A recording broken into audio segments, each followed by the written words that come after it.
일제강점기 때 신파극 이수일과 심순애라는 게 있습니다. 두 사람은 사랑하는 여인이었었는데 심순애가 김중배의 다야 반지에 마음을 빼앗겨서 이수일 사랑하는 연인을 버리고 김중배에게 시집을 갔습니다. 그러자 이수일이 멘탈이 붕괴되어서 돈에 눈이 먼 냉혈한 고리 대금업자가 된다는 그런 신파극입니다. 심순애는 사랑의 배신자죠. 그런데 배신자는 사랑에만 있는 게 아니고 기독교 신앙에도 있습니다. 예수님의 기적적인 치유 소식을 듣고 오병이어의 기적을 체험했던 많은 무리들이 예수님을 따라 가버나움 회당까지 쫓아왔습니다. 예수님은 그 인산인해를 이룬 추종자들을 앞에 두고서 생명의 떡이라는 복음 설교를 하셨습니다. 내 살을 먹고 내 피를 마시는 자라야 영생을 얻는다. 이 예수님의 복음 설교에 대해서 청중들의 반응이 크게 세 가지로 나타났습니다. 첫 번째는 복음에 거부자들이 있었습니다. 12 제자를 제외한 나머지 모든 청중들이 다 복음을 거부했습니다. 두 번째는 복음을 확신한 자들이 있었습니다. 11명의 제자들은 예수님의 그 생명의 떡이라는 복음 설교를 듣고 예수님이 하나님의 아들 그리스도시라는 이 진리를 더욱 확신하게 되었습니다. 주여 영생의 말씀이 주께 있사오니 우리가 누게로 가오리까? 우리가 주는 하나님의 거룩하신 자신 줄 믿고 알았사옵나이다. 제자들은 복음을 듣고 신앙이 한층 고양되었습니다. 세 번째는 복음에 배신자가 있었습니다. 유다는 속으로는 예수님과 그 말씀을 믿지 않고 반항하면서도 겉으로는 믿는 척하면서 12 제자 속에 남아 있었습니다. 70절, 71절 같이 한번 읽습니다. 시작.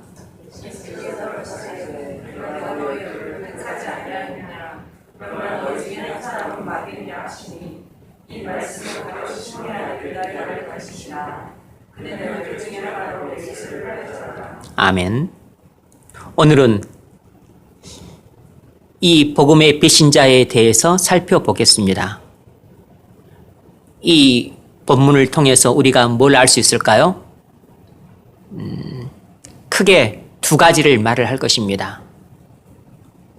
우리는 이 본문을 통해서 크게 두 가지를 알 수 있습니다. 첫 번째는 교회 안에는 항상 복음의 배신자가 있다는 사실입니다. 교회 안에는 항상 복음의 배신자가 있습니다. 71절 이 말씀은 가롯 시몬의 아들 유다를 가리키심이라. 그는 12 중에 하나로 예수를 팔자르라. 마귀는 하나님을 배신했습니다. 유다가 하나님의 아들을 배신하는 것은 마귀가 하나님을 배신하는 것과 똑같기 때문에 예수님은 유다를 마귀라고 불렀습니다. 유다는 예수님을 버리고 마귀를 택했습니다. 예수님을 배신한 가룟 유다는 복음의 배신자였습니다. 세상에 이런 말이 있습니다. 여자는 자기를 사랑하는 남자를 위해 화장을 하고 남자는 자기를 알아주는 주인을 위해 목숨을 바친다. 그래서 여자에게 가장 수치스러운 말은 창녀라는 말이고 남자에게 가장 수치스러운 말은 배신자라는 말입니다. 그리스도인에게 가장 수치스러운 말도 영적인 창녀라는 말이고 그리고 배도자라는 말입니다. 배도자란 복음을 배신한 사람이라는 뜻이에요. 그러면 무엇이 복음을 배신하는 행위에 해당이 되겠습니까? 네 가지 정도만 간략하게 이야기를 하겠습니다. 간략하진 않습니다. 네 가지를 이야기를 하자면 첫 번째는 복음을 배신하는 행위란 세상을 사랑하는 것입니다. 세상은 하나님을 반역한 마귀가 자기 백성들을 모아 세운 반역도성입니다. 그 반역도성인 세상과 세상에서 나온 것들 중 하나님을 기쁘시게 할 만한 것은 하나도 없습니다. 자본주의나 공산주의, 민주주의나 전체주의 같은 이데올로기, 하나님을 어떤 것도 기쁘시게 못합니다. 철학이나 과학이나 기술, 가치관이나 교훈, 윤리나 도덕, 물질 문명, 어떤 것도 하나님을 기쁘시게 못합니다. 넓은 집, 큰 차 사면 하나님이 좋아하실까요? 명품백 짊어지고 비단 옷 입고 다니면 하나님이 기뻐하실까요? 근사한 휴양지에서 럭셔리하게 휴가 보내면 하나님이 박수쳐 주십니까? 여러분 자녀가 전교 1등하면 하나님이 춤을 출까요? 판검사가 되면 하나님이 기뻐서 선물을 보낼까요? 올림픽 금메달 따고 사업에 성공해서 부자 되는 것, 무엇이 하나님을 기쁘시게 하겠습니까? 이런 것들은 우리가 사랑할 만한 것이 결코 아닙니다. 이것들은 이 세상과 세상에 속한 것들이에요. 우리가 사랑할 만한 것들이 아닙니다. 요한일서 2장 15절에서 그 점을 잘 말해줍니다. 이 세상이나 세상에 있는 것들을 사랑하지 말라. 누구든지 세상을 사랑하면 아버지의 사랑이 그 안에 있지 아니하니 이는 세상에 있는 모든 것이 육신의 정욕과 안목의 정욕과 이생의 자랑이라. 이니 다 아버지께로부터 온 것이 아니요 세상으로부터 온 것이라.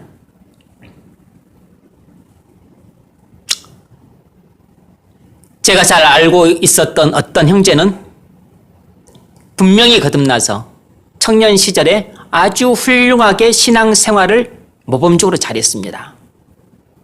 그런데 초신자인 자매와 결혼한 이후부터 신앙이 점차 기울어지더니 급기야는 겨우 주일 오전 예배만 드리는 신앙 정도의 초라한 모습을 보였습니다.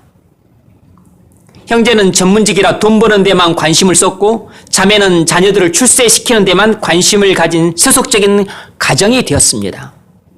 하나님이 그 형제에게 정말 은혜를 주신 것이 많았습니다. 그 믿음 좋던 형제가 결혼 후에 그렇게 믿음이 추락해서 세상을 사랑하는 사람이 되고 으로 변할 줄은 꿈에도 몰랐습니다. 여러분, 이 세상의 풍속과 유행을 따라 부촌이자 학군 좋은 곳에 주거지를 정하고 분수에 진하게 과도한 주거비용을 쓰고 애들 부티나게 교육시키고 그리고 값비싼 것 먹이고 입히고 놀러 다니는데 돈을 아낌없이 쓰는 것은 그것은 복음을 배신한 행위입니다. 예수님을 팔아서 마귀가 지배하는 세상에서 향락을 누리는 행위예요. 하나님이 이렇게 세상의 풍조를 따라 폼나게 살라고 은혜를 주셨단 말입니까? 성도가 걸어가는 천국 순례길을 무엇에 비유할 수 있을까요? 그건 마치 애굽을 나온 이스라엘 백성들이 가나안 땅을 향해 광야길을 걷는 것과 같습니다. 이스라엘 백성들이 애굽을 나와 광야길을 걸을 때 물이 없거나 먹을 것이 없을 때마다 애굽으로 돌아가자가 아우성을 쳤던 것은 애굽에는 고기와 수박과 참외와 부추 등 먹을 것이 많았기 때문입니다. 이처럼 세상은 우리 육체의 정욕과 안목의 정욕과 이생의 자랑이 원하는 것들을 다 갖추고 있기 때문에 우리가 세상에서 나와 천국길을 향해 순례길을 가는 동안에도 우리 타락한 정욕을 만족시켜줄 만한 것들이 넘치는 세상이 그리운 것입니다.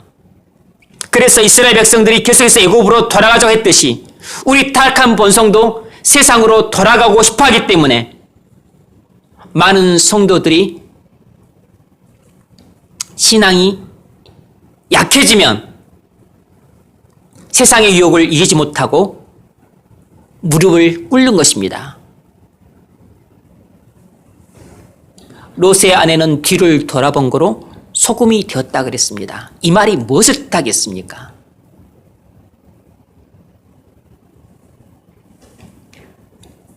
우리가 세상을 사랑하는 마음을 주체하지 못해서 마음을 빼앗기고 그리고 세상을 힐끔힐끔 쳐다보다가 결국은 마음이 예수님이 계신 몸된 교회를 떠나고 그리고 마귀가 지배하는 세상을 향해 고개를 돌리고 마음을 돌리게 되면 결국 하나님의 진노를 피할 수 없게 된다는 뜻입니다. 초대교회 당시에도 이런 성도들이 있었기 때문에 야고보 사도가 이렇게 책망했습니다. 야고보서 4장 4절. 간음한 여인들아, 세상과 벗된 것이 하나님과 원수됨을 알지 못하느냐. 간음한 여인이란 영적인 창녀란 뜻이에요. 세상과 친구가 된 사람은 영적인 창녀라고 야고보 사도가 부르고 있는 것입니다. 간음한 여인들아, 세상과 벗된 것이 하나님과 원수됨을 알지 못하느냐. 세상을 사랑하는 것은 영적인 창녀와 같은 것입니다. 영적인 창녀짓이에요. 그것은 곧 하나님과 원수가 되는 길입니다. 그런즉 누구든지 세상과 벗이 되고자 하는 자는 스스로 하나님과 원수 되는 것이니라. 세상을 사랑하여 가까이 하고 세상이 좋아서 마음을 주며 친하게 지내는 것이 바로 세상과 친구가 되는 것입니다. 그런데 세상은 어떤 것이죠? 세상은 하나님을 반역한 마귀가 지배하는 반역도성입니다. 하나님의 자녀가 마귀가 지배하는 세상과 친구가 되어 좋아하고 사랑한다면 하나님 아버지께서 기뻐하시겠습니까? 그것은 하나님 아버지 가슴에 하나님의 자녀인 우리가 비수를 꽂는 행위입니다. 세상이 어떤 것이죠?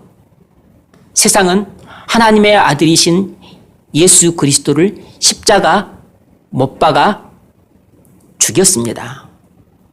그런데 예수님의 십자가의 보혈로 구속함을 받은 우리가 예수님을 십자가에 못 박아 죽인 세상의 풍속과 유행을 쫓아 산다면 그것은 예수님의 십자가의 보혈에 침을 뱉는 행위입니다. 그리고 또다시 예수님을 십자가에 못 박아 죽이는 죄를 범하는 것이에요. 그러므로 우리가 세상의 포로가 되는 것은 그야말로 복음을 배신한 행위입니다. 그리스도인은 세상에 대하여 죽은 사람이에요. 갈라디아서 6장 14절. 그리스도로 말미암아 세상이 나를 대하여 십자가에 못 박히고 내가 또한 세상에 대하여 그러하니라. 그럼 우리는 어떻게 살아야 되죠? 이 세상을 본받지 말아야 됩니다. 이 세상을 본받지 말라는 것은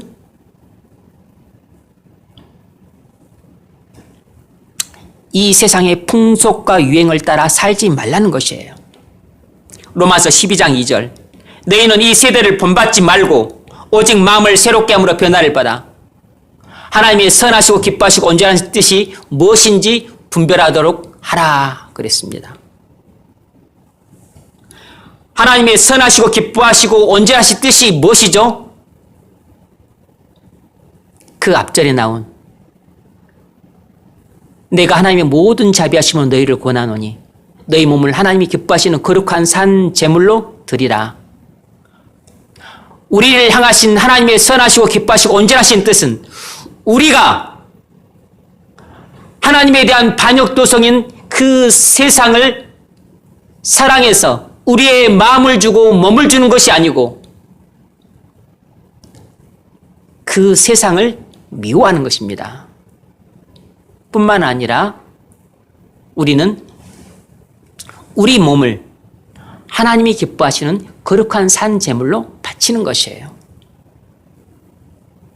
그러므로 여러분, 이 세상을 사랑하지 마십시오. 그런데 우리는 타락한 본성이 있어서 이 세상을 좋아합니다. 그래서 사랑하는 쪽으로 기울어지기 쉬워요. 그러니까 사랑하지 않도록 여러분이 마음을 잘 단속하셔야 됩니다. 세상의 포로가 되는 것은 복음을 배신하는 행위예요. 복음의 배신자는 결국 예수님의 보혈에 침을 뱉고 예수님을 또다시 십자가에 못 박아 죽이는 죄악을 범하는 행위이기 때문에 결국 하나님의 징계를 피할 수 없게 됩니다.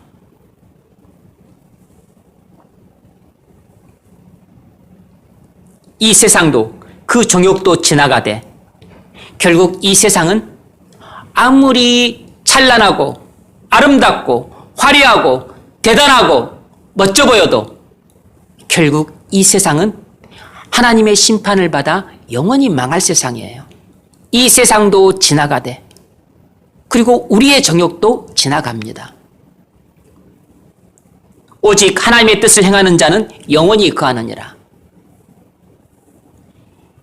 영생을 얻는 사람은 하나님의 선하시고 기뻐하시고 온전하신 뜻이 무엇인지 분별해서 그 뜻을 따라 자기 몸을 하나님이 기뻐하시는 거룩한 산 제물로 바치는 사람뿐이에요. 저와 여러분이 그런 사람이 될 수 있기를 바랍니다. 두 번째로 복음을 배신한 행위가 무엇이냐면 그것은 불신자와 결혼하는 것입니다. 불신자와 결혼하는 것은 복음을 배신하는 행위예요. 사실 이것도 넓은 범주에서 보면 이 세상을 사랑하는 것에 속합니다. 여러분, 왜 불신자와 결혼하는 것이 복음을 배신하는 행위에 해당이 될까요? 그건 예수님께 속한 사람을 버리고 마귀에게 속한 사람을 택했기 때문입니다. 예수님의 통치를 받는 그리스도인들보다도 마귀의 통치를 받는 세상 사람을 택했기 때문이에요. 그래서 불신자와 결혼하는 사람은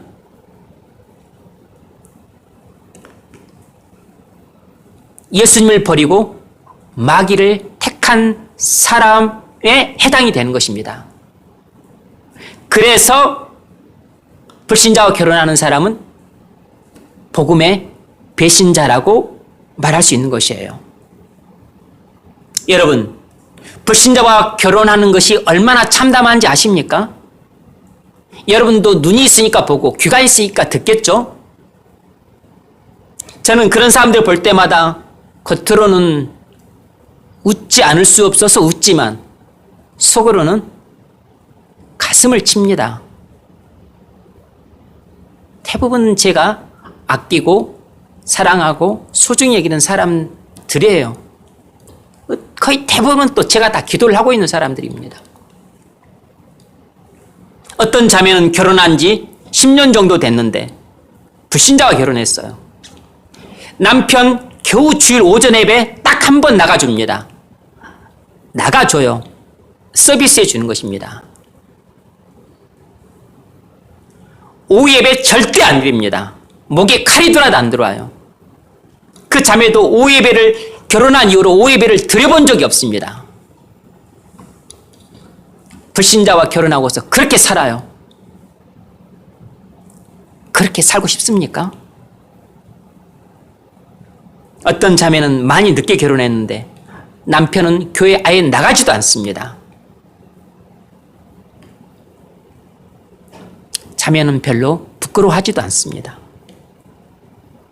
어떤 형제는 믿음 좋은 자매들 다 버리고 돈 잘 버는 자매와 결혼을 했습니다. 자매는 신앙에 아무 관심 없고 그냥 교회에 나가줍니다. 불신자 측면의 입장에서 보자면 교회에 나가주는 것만 또 고맙죠. 이런 부부들이 무슨 영적인 교통이 있겠습니까? 마음이 서로 소통하겠습니까? 남편이 잘생겼고 안정된 직장을 가졌고 아내가 돈을 잘 벌지만 배우자가 그리스도 안에 있지 않기 때문에 각기 섬기는 왕이 달라요. 부부가 각기 다른 나라 백성이에요. 하나님 나라 백성, 사단의 나라 백성. 그러니까 쓰는 언어가 서로 달라서 의사소통이 안 돼요. 한 사람은 하나님 나라를 쓰는데 다른 사람은 세상 나라를 씁니다. 마음이 하나가 안 되면 부부 사이에 진정한 연합이 이루어지지 않습니다. 그런 부부가 진정으로 하나됨을 맛보지 못합니다. 이 사람들은 하나됨을 누리며 사는 것이 얼마나 진정으로 행복한 것인지를 몰랐기 때문에 그런 돌이킬 수 없는 실수를 저지른 것입니다. 여러분, 성도가 하나됨을 맛볼 때 그 감격과 기쁨과 희락이라고 하는 것은 말로 표현이 불가능해요. 그건 산의 진미를 먹을 때 그 달콤함보다 더하고 그리고 배가 터지도록 음식을 먹을 때보다 더 만족스럽고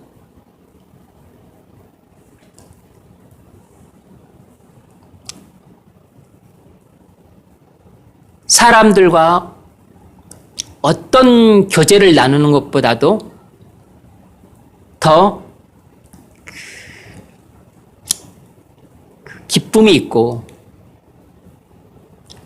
그리고 휴양지에서 휴가를 즐기는 것과는 비교할 수 없는 그런 안식을 느낍니다.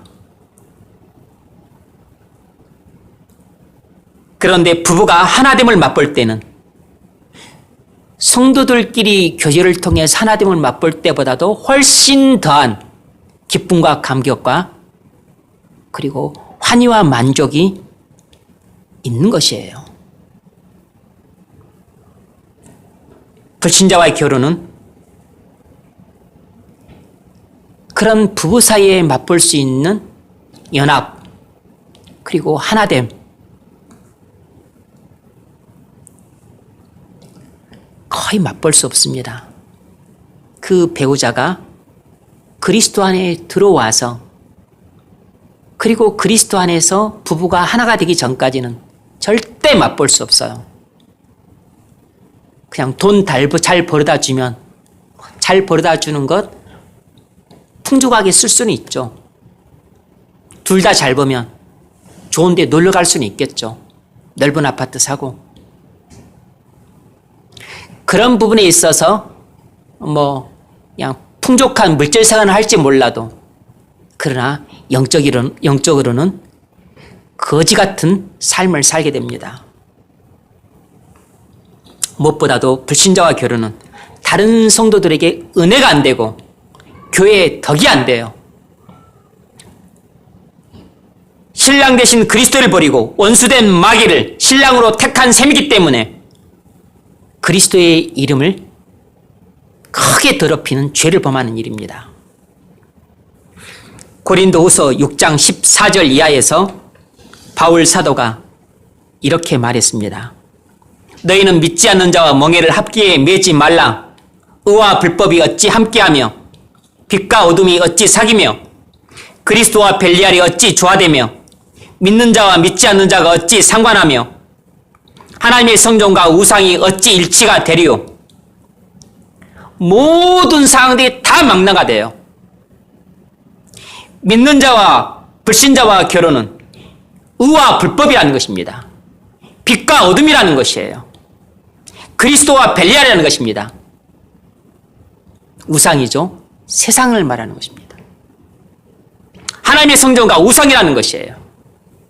우리는 살아계신 하나님의 성전이라 이와 같이 하나님께서 이르시되 내가 그들 가운데 거하며 두루 행하여 나는 그들의 하나님이 되고 그들은 나의 백성이 되리라. 이것은 하나님께서 자기 백성들을 향하여 하신 언약이에요. 그런데 언약 백성이 언약 밖에 있는 외인과 결혼한 것입니다. 그러면 하나님의 약속은 언약 백성에게 해당이 되는 겁니다. 언약 밖에 있는 외인에게 해당이 안 되는 것이에요. 그들은 하나님의 원수입니다. 그래서 하나님이 이렇게 말씀하시는 것이에요. 그러므로 너희는 그들 중에서 나와서 따로 있고 부정한 것을 만지지 말라. 부정하다는 것입니다. 내가 너희를 영접하여 너희에게 아버지가 되고 너희는 내게 자녀가 되리라. 전능하신 주의 말씀이니라 하셨느니라. 그럼에도 불구하고 숱한 청년 남녀들이 이 말씀을 다 짓밟아 버립니다. 걔 무시하고서 자기들 뜻대로 결혼을 해요. 부모님이 대부분 안 말리죠. 조건 좋은 사람하고 결혼하면 기뻐하시니까. 목사들은 못 말리죠. 심지어는 그래도 그렇게 하면 안 된다라고는 말을 해야 되는데 그런 말도 그런 말도 대부분 안 합니다. 교회에 나오냐? 그만 물어요.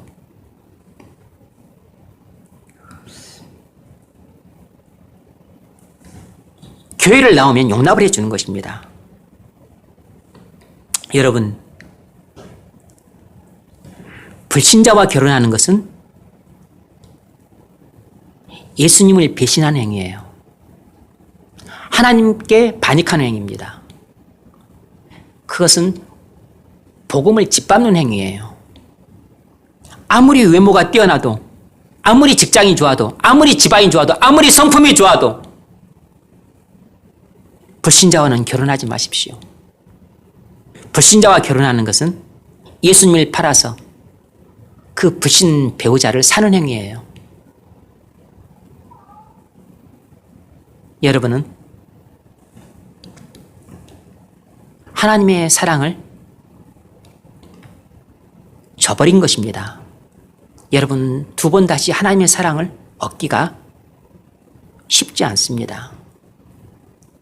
불가능하다고 말할 수는 없지만 하나님의 사랑을 팔아서 그 불신자의 사랑을 샀기 때문에 하나님의 사랑을 다시 얻는다고 하는 것은 하나님의 불강력적인 은혜가 주어지지 않고서는 불가능해요. 그래서 배신자인 것이고 반역자인 것입니다.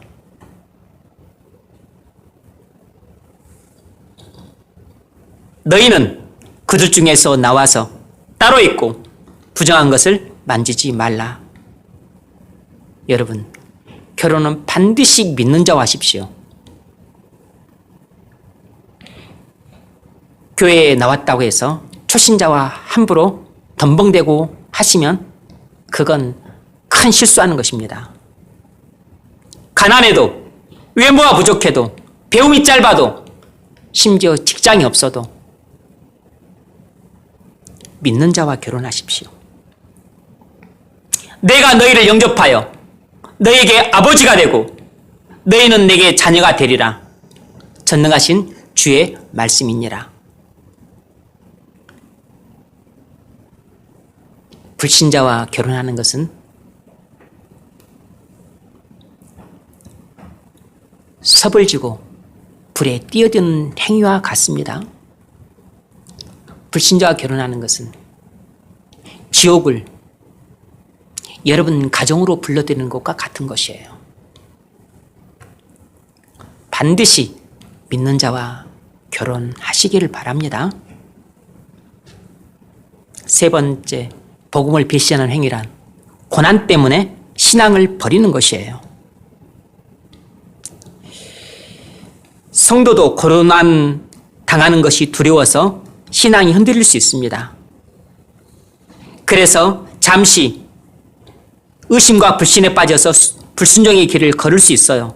하지만 잘못을 깨닫거든 지체하지 말고 회개하고 하나님께 돌아와야 됩니다.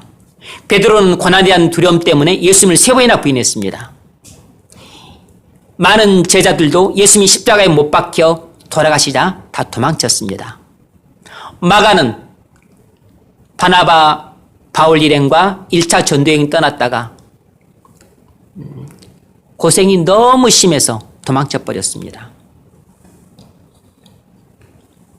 이들은 고난당하는 것이 두려워서 예수님을 버리고 도망쳤지만 나중에 회개하고 다시 예수님께 돌아왔습니다.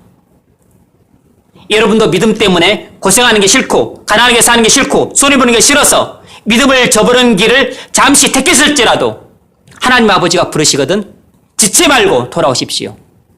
하나님 아버지는 여러분을 항상 기다리고 계십니다. 일시적인 복음의 배신자는 회개하면 용서받습니다. 그런데 초대교회에는 극심한 박해와 고난 때문에 신앙을 버린 사람들이 많이 있었습니다. 그래서 당시 어려움을 겪는 교회 성도들을 격려하기 위해 보낸 편지가 히브리서예요.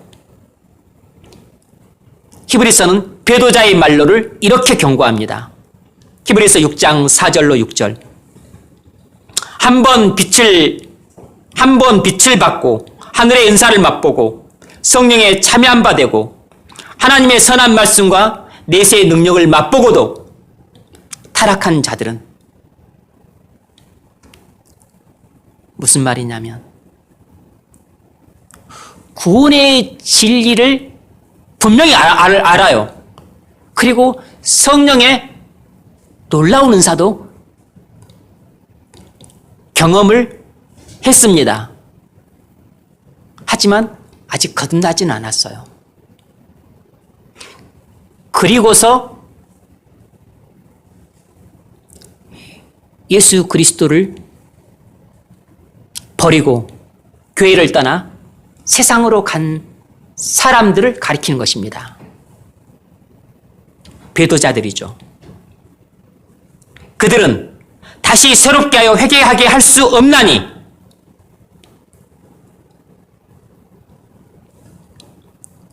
회개가 불가능하다는 것입니다. 이런 저주받은 일이 어디에 있습니까? 배도자들은 회개가 불가능하다는 것이에요. 이는 그들이 하나님의 아들을 다시 십자가에 못 박아 드러내놓고 욕되게 함이라. 이유가 여기에 있어요.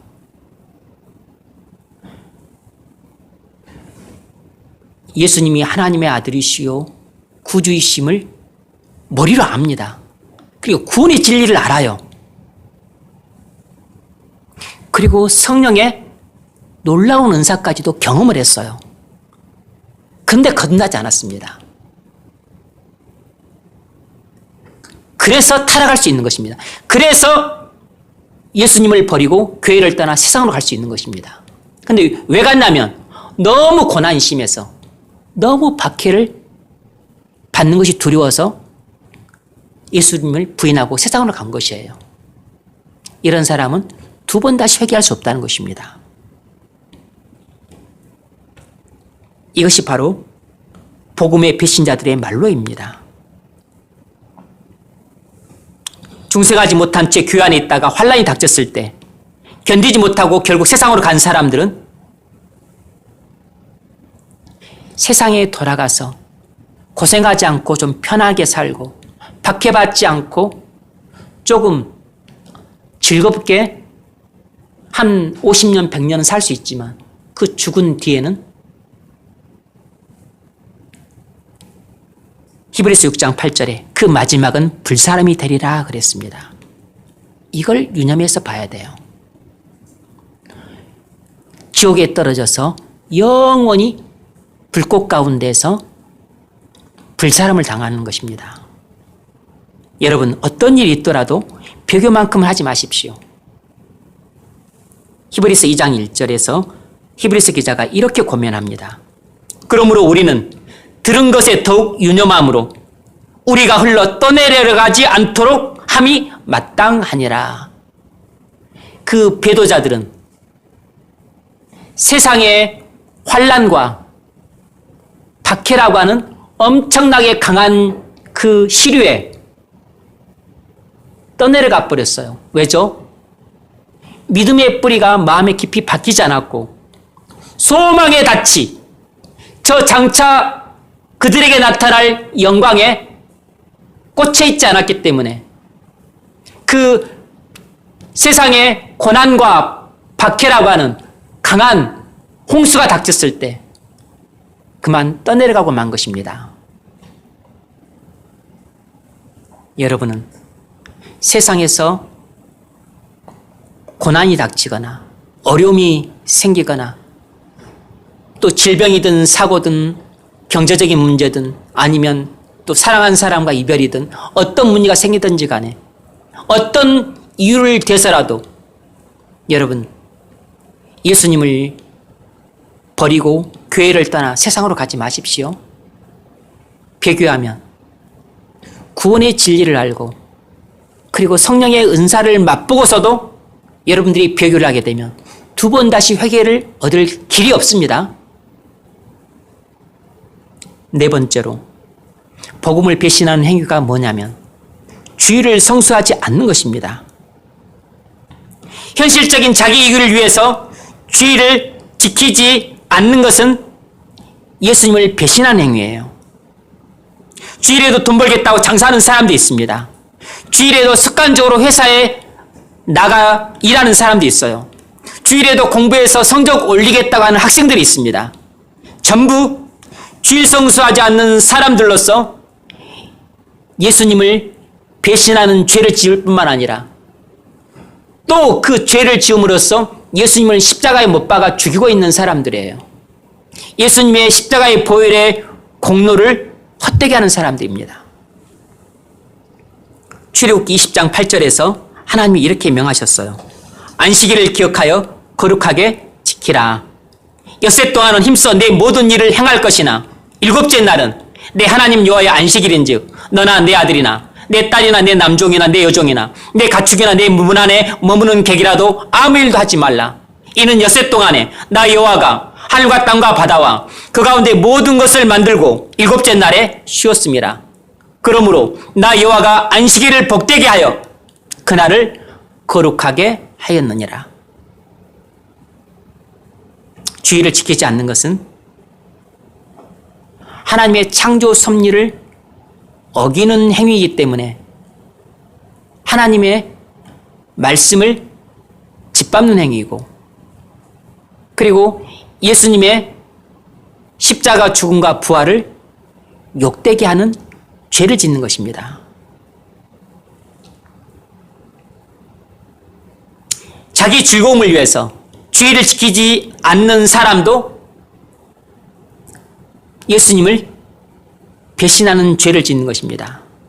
친구들과 만나기 위해서 또는 등산이나 여행을 위해서 아니면 운동이나 오락을 위해서 아니면 유흥이나 향락을 위해서 주의를 어기는 사람들은 복음의 배신자들입니다. 하나님이 우리를 위해서 안식일을 제정하셨고 우리에게 영원한 안식을 주기 위해 아들을 보내주셨습니다. 예수 그리스도께서 십자가에서 우리의 모든 죄를 대속하심으로 우리에게 참된 안식을 주셨어요. 그래서 예수님은 우리를 안식으로 초대하셨습니다. 마태복음 11장 28절 수고하고 무거운 짐진 자들아 다 내게로 오라 내가 너희를 쉬게 하리라. 우리는 그리스도 안에서 잠시 안식을 맛보고 장차 다수실 그리스도 안에서 영원한 안식을 맛보게 될 것입니다. 주일에 우리가 잠시 누리는 영주간의 안식은 장차 누릴 영원한 안식의 그림자예요. 모형입니다. 그런데 우리가 주일을 성수하지 않는 것은 그리스도 안에서 안식보다는 세상이 주는 돈과 향락을 더 사랑한다는 뜻이기 때문에 그 사람은 절대로 영원한 안식으로 들어가지 못합니다. 그리스도의 보혈의 침을 뱉고 또다시 예수님을 십자가에 못 박아 죽이는 사람이 어떻게 그리스도 안에서 얻는 안식의 나라로 들어가겠어요? 여러분, 주의를 성수하십시오. 하나님이 그리스도 안에서 우리에게 주고자 하시는 최고의 선물이 안식입니다. 지금 주일의 안식을 누리는 사람은 장차 오실 그리스도 안에서 영원한 안식을 누리게 될 것입니다.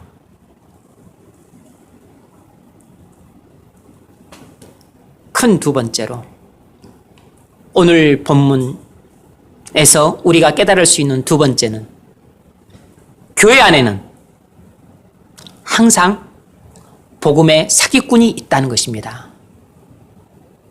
교회 안에는 항상 복음의 사기꾼이 있어요. 우리 70절 같이 한번 읽습니다. 70절 시작.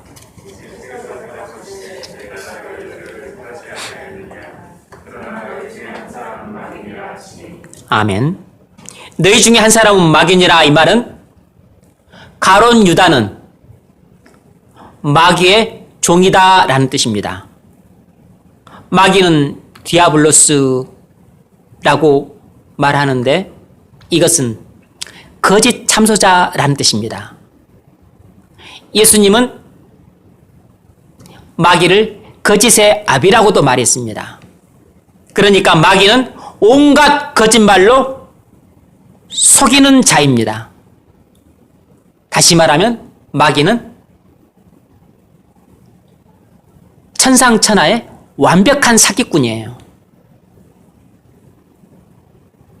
유다는 사도로 위장해서 처세했습니다. 세상을 떠나서 예수님을 쫓았어요. 전도자가 되어 복음을 전했고 예수님의 가르침에 속으로는 반항했지만 겉으로는 어떤 반대도 하지 않았습니다. 최후의 만찬 때까지 예수님 곁에 남아 있었어요. 그러다가 결국 마지막에 예수님을 팔아넘겼습니다. 11명의 사도들은 유다의 사기 행각을 간파하지 못했습니다. 여러분도 교회 안에 복음의 사기꾼이 있어도 그걸 간파하지 못해요. 가룟 유다는 예수님 가장 가까이 있었던 거짓 사도였을 뿐만 아니라 그는 복음의 배신자였고 또 복음의 사기꾼이었습니다.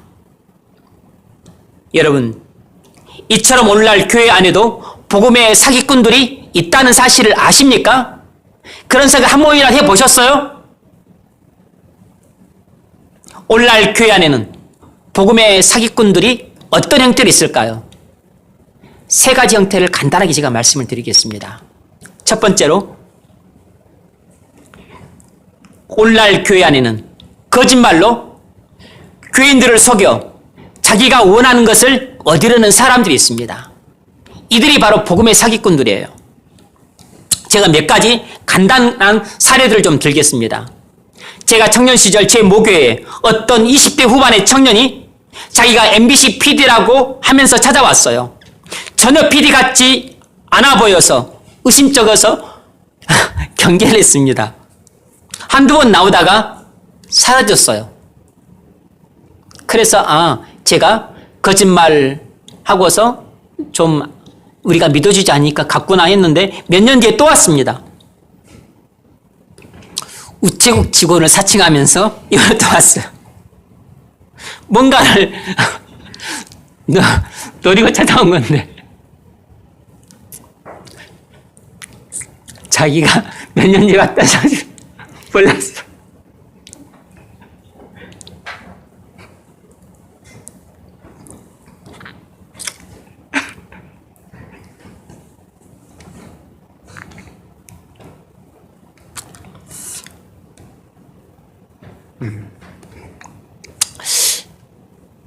그리고 나서 또 한 몇 해 지났나 그 자기를 행정고시 1차 합격생이라고 소개하면서 찾아온 사람이 있었습니다. 이 청년도 좀 미심쩍었습니다. 뭐 말하는 것이나 행동하는 것이나 행정고시 1차 합격생이면 뭐 대충 분위기를 우리가 알죠. 그런데 전혀 그런 분위기는 아니었습니다. 아니나 다를까 이 사람도 뭐 한두 주 뭐 나오고 하더니 그냥 가버렸습니다. 뭔가를 노리고 온 건데 우리가 그에 대해서 반응을 하지 않자 그냥 가버린 것이에요. 또 세 번째 이런 사람이 있었습니다. 역시 제가 모교에서 청년 시절 때 일입니다. 제가 신촌 하숙집에서 1년 정도 함께 지냈던 후배가 어느 날 찾아와서, 대학 후배예요. 교회 가고 싶다고 해서 데려갔습니다. 교회에 데리고 갔는데 자기를 소개하기를 연대 경제학과 대학원 졸업하고 예일대 대학원 연구과정 수료하고 이번에 대한화재보험에 딜러로 들어갔다는 것입니다. 비서까지 있다는 것이에요. 나는 그가 통계학과를 졸업하고 경제학과에 편입해서 4학년이었을 때 하숙집에 그가 한 1년 정도 있었나? 그래서 나는 그렇게 알고 있었는데 지금 이렇다는 것이에요. 그래서 내가 그러지 않냐고 말하니까 임기응변으로 넘어가고 그리고 자기가 그렇다고 강하고 우기는 것입니다. 그래서 이상하다. 내가 잘못 알았나 보다 하고 지나갔어요. 본인이 강하게 우기니까 거짓말이라고 1% 생각하지 않았습니다. 그러면서 사람들이 웃으면서 자기에게 투자금을 맡기라고 은근슬쩍 말을 흘렸습니다. 그와 나이가 같았던 신혼부부 그 한 청년이 그도 서강대 졸업하고 연대 법대를 졸업했던 청년이었어요. 그가 3천만 원을 맡겼습니다. 나중에 의심이 들어서 제가 학적가에 가서 조사를 해보니까 순 새빨간 거짓말이었습니다. 원주 분교 통계학과 졸업해서 그리고 여기 서울 본교 경제학과 편입해서 졸업한 것이 맞고 그리고 대한화재 거기에 들어간 것은 맞는데 딜러가 아니라 일반 직원으로 들어갔던 것이에요. 딜러랑 일반 직원은 달라요. 하늘과 땅 차이입니다. 딜러는 수백억, 수천억 주무르는 사람들이에요. 나중에 우리가 그걸 알고서 내색하지 않고 돈 다 돌려받고 교회에서 내쫓았습니다. 수천만 원씩 그 돈 있는 사람들 모아서 만일 털렸다면 교회에 큰일 날 뻔했어요. 제 모교회 장로님이셨는데 새벽 기도를 잘 나왔습니다. 그 부인도 교회를 나왔죠. 교인들 돈 많이 빌렸습니다. 그리고 외국으로 도망쳤어요. 그때 교인들 돈 많이 뺏겼습니다. 너무 황당했습니다. 장로가 그럴 수 있는가? 여러분, 교회에서 돈 거래하지 마십시오. 이들은 교회 안에 슬쩍 들어온 복음의 작은 사기꾼들입니다. 대부분 거짓말로 속여서 돈이나 여자를 노리고 찾아온 사람들이었어요. 지금도 교회 안에는 이런 사람들이 있습니다. 거짓말하는 사람들을 주의하십시오. 거짓말하는 사람들은 입에 침도 안 바르고 여러분을 속여서 자기가 원하는 것을 얻어내려고 합니다. 교회 안에는 항상 사기꾼들이 있기 때문에 조심하고 경계해야 됩니다. 두 번째로 오늘날 교회 안에 있는 그 복음의 사기꾼들이 어떤 사람인고 하니 이런 사람들보다 더 큰 문제를 일으키는 복음의 사기꾼이 있습니다. 누구냐면 바로 교회에 유장 잔입한 신천지 신도들이에요.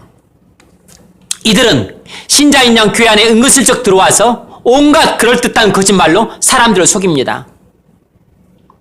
담임 목사님 설교를 은근슬쩍 물고 늘어져서 교인들을 유혹해요. 호기심 유발해서 밖에서 성경 공부하도록 유도합니다. 이 사람들은 머리 끝에서부터 발끝까지 거짓말로 완전 무장한 복음의 사기꾼들이에요. 우리 노예 소속 130명 정도 되는 교회였는데 신천지 신도들이 몰래 들어와서 몇 년 사이에 교인들을 포섭해가지고 장로님, 권사님 위시해서 한 20-30명이 한꺼번에 나갔습니다. 그때 그 교회 완전 휘청거렸어요.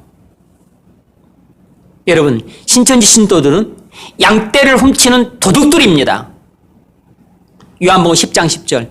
도둑이 오는 것은 도둑질하고 죽이고 멸망시키려는 것뿐이요. 신천지 사람들은 선한 목자 대신 예수 그리스도의 양떼를 훔치는 도둑들이에요. 그러므로 도둑은 잘 방비를 해야죠. 여러분 영혼을 훔치는 신천지 도둑들을 조심하십시오. 우리 교회도 이미 다녀갔을 겁니다. 다시 들어올 때가 있을 것이에요. 항상 대비하고 있어야 됩니다. 세 번째로,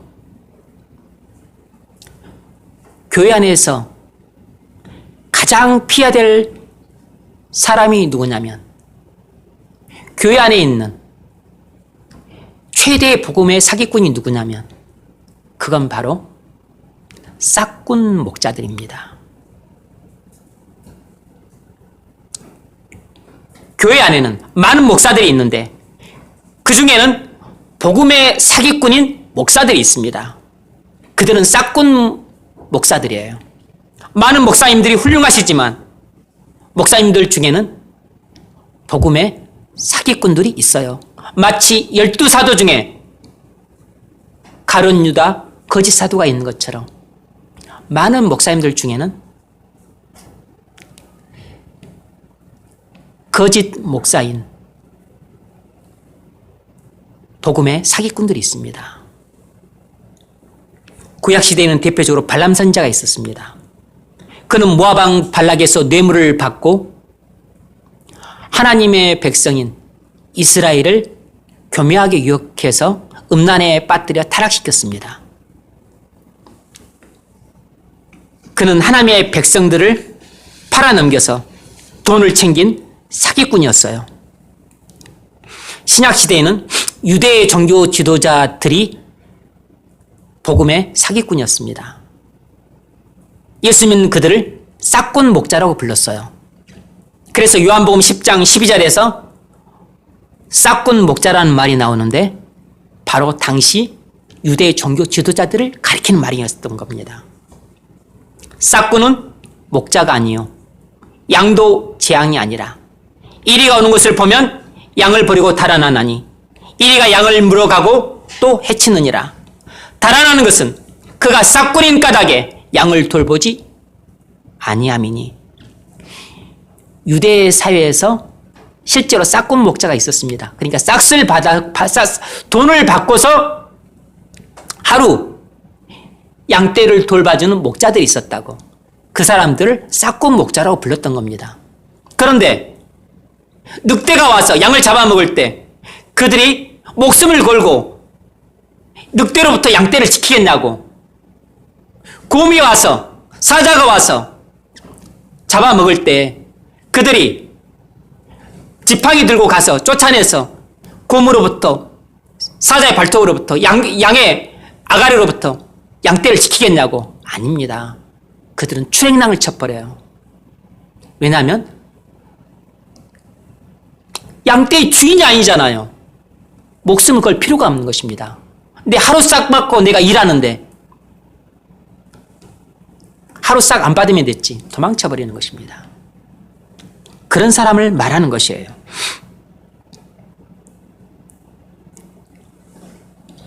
여러분, 복음의 사기꾼인 목사들의 특징이 몇 가지 있습니다. 싹군 목자들에겐 공통점이 많아요. 대략 한 9가지 정도를 그냥 간단히 좀 나열을 하겠습니다. 첫 번째는 이 복음의 사기꾼인 목사들은 어떤 특징을 갖고 있냐면 율법과 복음을 모르기 때문에 복음 설교를 하지 않습니다. 이 싹군 목자들의 공통의 특징은 복음 설교를 본인이 몰라요. 그래서 복음 설교를 하지 않습니다. 복음 설교에 대한 개념 자체가 아예 없어요. 그래서 교인들은 10년이 가고 20년이 가고 30년이 가도 복음 설교를 거의 듣지 못합니다. 그냥 평범한 생활 설교만 들어요. 그러니까 교인들이 자기 영혼의 상태를 잘 모릅니다. 잘못된 구원의 확신을 가진 사람들이 많지만 목사님도 잘 몰라요. 그리고 교인들도 잘 모릅니다. 그렇게 무지 가운데 죽어가는 것이에요.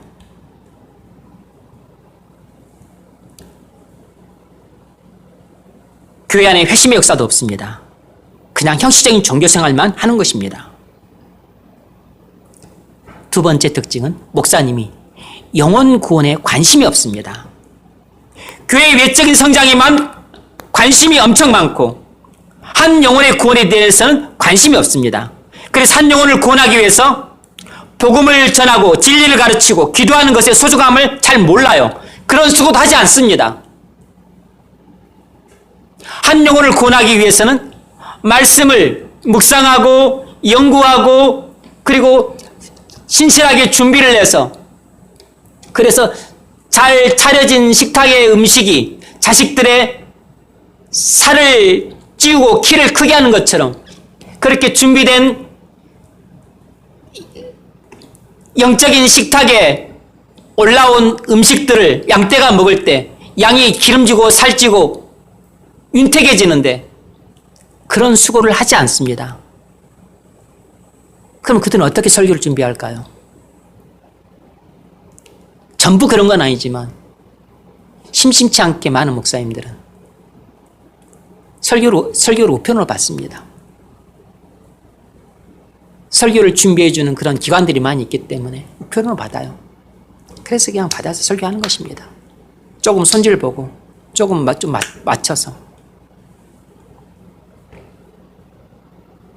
교인들은 잘 모르죠. 그냥 모르는 게 신강이 더 편할 겁니다. 알면 복장이 터지죠. 세 번째로 사꾼 목자들은 기도하지 않습니다. 사꾼 목자가 기도한다는 것 자체가 웃기는 이야기죠. 기도를 하는 건 상당히 힘들고 어려운 일이고 많은 수고를 필요로 하는 일입니다. 기도는 하루아침에 뚝딱 배우는 것도 아니에요. 목사가 되었다고 해서 모두가 다 기도를 잘할 수 있는 게 아닙니다. 목사가 되었다고 해서 기도를 훌륭하게 배운 사람이라는 증거가 아니에요.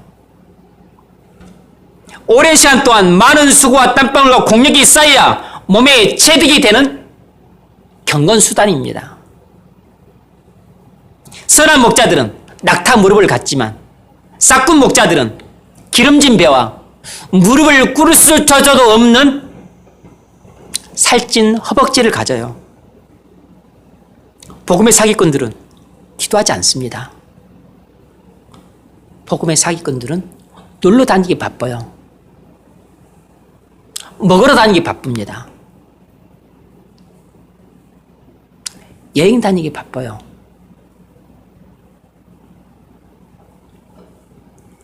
네 번째로 이 복음의 사기꾼들은 돈을 무척 사랑합니다.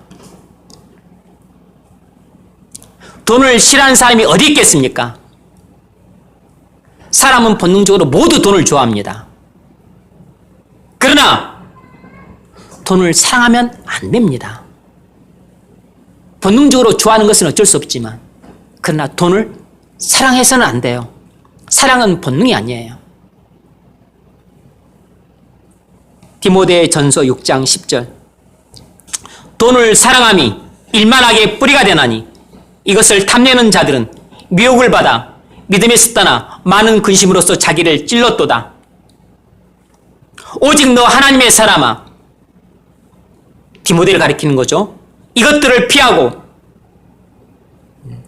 돈을 사랑하지 말라는 것입니다.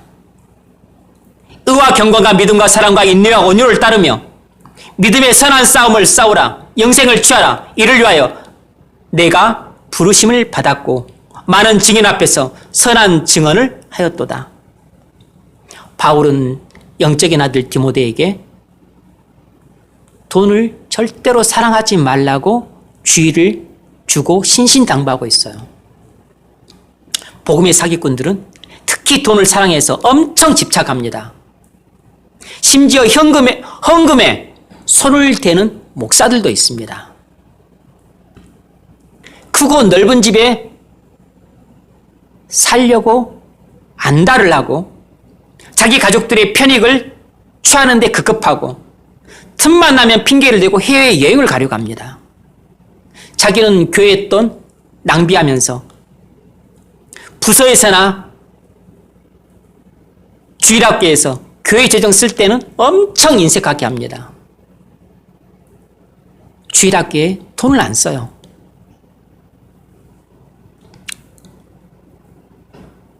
다섯 번째로 싹군 목자들은 선교에 별로 관심이 없습니다.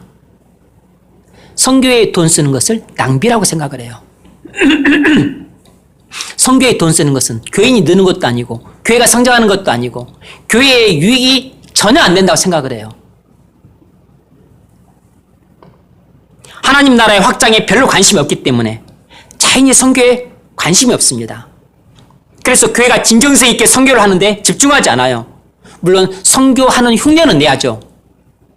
흉내를 안 낼 수는 없으니까. 선교의 지출을 악화하기 때문에 선교에 형식적이고 냉담하고 인색합니다. 하나님을 사랑하지 않는 사람은 하나님 나라의 확장에 관심이 없어요. 그 사람은 반드시 선교에도 관심이 없습니다. 사실상 영혼권에 관심이 없는데 선교에 뭔 관심이 있겠습니까? 여섯 번째로 교회의 영적인 부흥에 관심이 없습니다. 교회의 외적인 성장에만 관심이 있으니까 여러 가지 방법들을 다 동원합니다. 목장 시스템, 전도 폭발 훈련, 제자 훈련, 어머니 기도회, 셀 목회,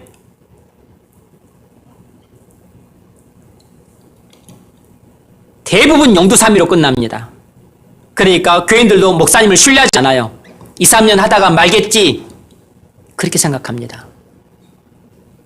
교회의 영적인 부흥은 하나님의 절대 주권에 대한 확신이 있어야 합니다. 하나님 말씀에 대한 진정한 확신이 있을 때만 오직 하나님만을 바라보고 10년이든 20년이든 30년이든 한 길로 가는 것이고 자기 때에 오지 않으면 또 그 다음 때에 올 줄 믿고 대를 이어서 부흥을 사모하고 추구해 가는 것이에요. 그래서 말씀을 전하고 기도하는 일을 가장 중요하게 여깁니다. 부흥을 사모하는 진정한 목사들은 하나님의 감찰하시는 눈보다 사람들의 이목에 더 신경을 쓰는 사람들은 복음의 사기꾼들이에요. 이런 목사들이 하나님을 두려워하지 않고 사람 눈치만 보는 것입니다. 일곱 번째로 예배당 건축에 과도하게 관심을 갖습니다. 예배당 건축 자체가 나쁜 일은 아니죠. 그러나 그것이 영혼을 구원하는 일보다 더 급하지는 않고 전도하는 일보다 더 중요하지도 않고 하나님 나라를 확장하는 선교 일보다 더 우선되지도 않아요. 예배당은 없으면 안 될 정도로 없으면 예배가 불가능하니까 교육이 불가능하니까 어쩔 수 없이 하지 않으면 안 될 상황에 몰려서 하는 게 제일 좋죠. 마치 예배당이 작아서 교회가 성장하지 않는 양 말을 합니다. 교회 위치가 안 좋아서 교회가 성장하지 않는다고 말을 합니다. 싹군 목자들은 어떤 방편이든지 간에 교회가 성장하기만 하면 되니까 무슨 수를 썼더라도 교회를 키우고 싶어 합니다. 그래서 예배당을 건축하는 것도 교회를 외적으로 성장시키고 싶은 욕구에 사는 것이에요. 하나님의 영광과는 관련이 없어요. 왜냐하면 하나님을 사랑하지 않는데 뭔 하나님의 영광에 관심이 있겠습니까? 여덟 번째로 싹군 목자들은 너무나 비스무리하고 공통점이 뭐냐면 그렇게 교회 정치에 관심이 많아요. 교회 정치하는 것을 그렇게 좋아합니다. 노예에서 정치하는 것, 총회에서 정치하는 것, 신학 동문회에서 하는 것, 노예연합회,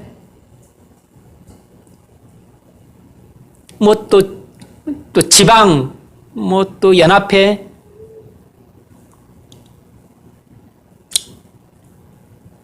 정치하는 것을 그렇게 좋아합니다. 어떻게 그렇게 닮았는지 몰라요. 어떤 직함을 받아서 나서는 것을 그렇게 좋아합니다. 참된 목자는 자기 양떼 돌보는 것도 시간이 부족해서 쩔쩔맵니다.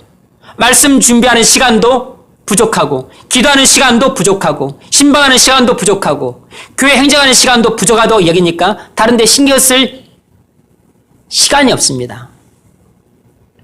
언제 한가하게 정치할 시간이 있습니까? 이런 사람들은 슈퍼맨이에요. 언제 그렇게 돌아다니고 먹고 마시고 모임 갖고 정치하고, 그리고서 언제 또 설교 준비하고 그리고 또 목회를 하는지 모르겠어. 울트라맨인 것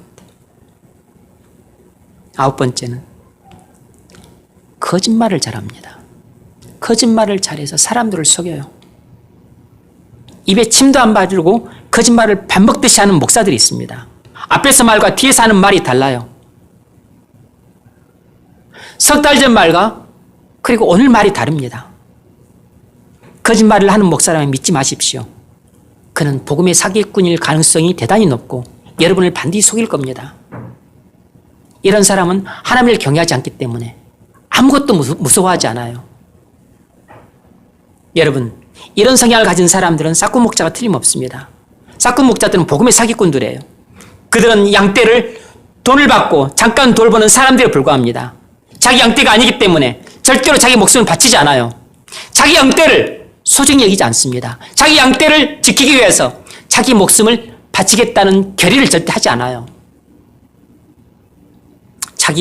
아무리 설교를 못해도, 아무리 못났어도, 아무리 초라해도 자기 양떼를 끝까지 지키고 목숨을 바쳐 지키는 목사가 선한 목자입니다. 그분이 누구죠? 우리 주님밖에 없어요.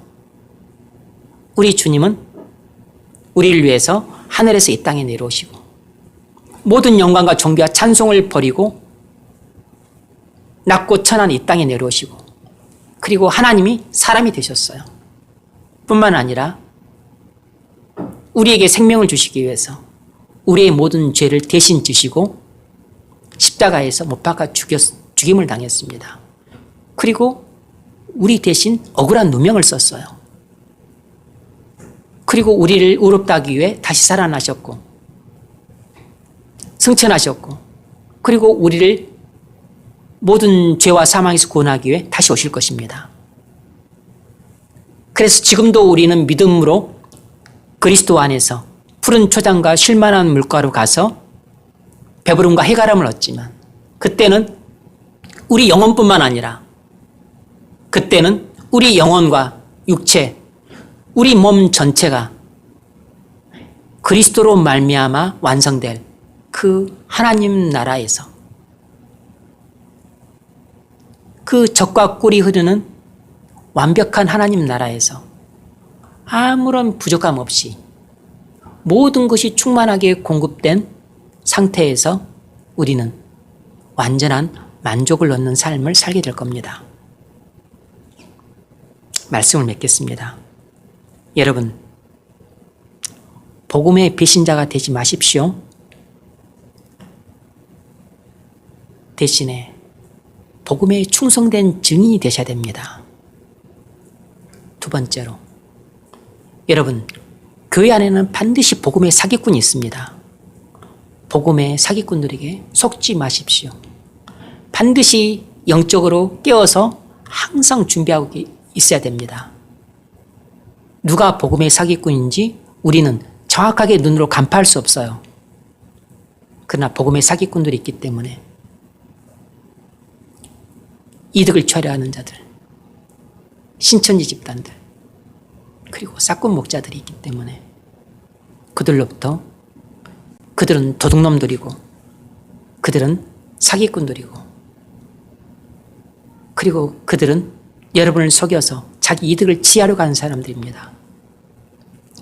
그들은 하나님의 종을 사칭하지만 실제로는 마귀의 종들이에요. 그들로부터 여러분의 영혼과 여러분의 자녀손들의 영혼을 안전하게 지킬 수 있기를 바랍니다. 그러기 위해서는 예수님이 하나님의 아들 그리스도이심을 믿으십시오. 반드시 거듭나서 여러분이 영안을 얻으셔야 됩니다. 눈이 열리고 귀가 열리고 그리고 혀가 풀리고 여러분들의 영혼이 살아나는 그런 새 생명을 얻으셔야만 그런 사기꾼들의 거짓말에 속임수에 넘어가지 않을 수 있습니다. 반드시 선한 목자 되신 주님을 따라서 젖과 꿀이 흐르는 영적인 가나안 땅에 안전히 당도할 수 있기를 주의 이름으로 축원합니다.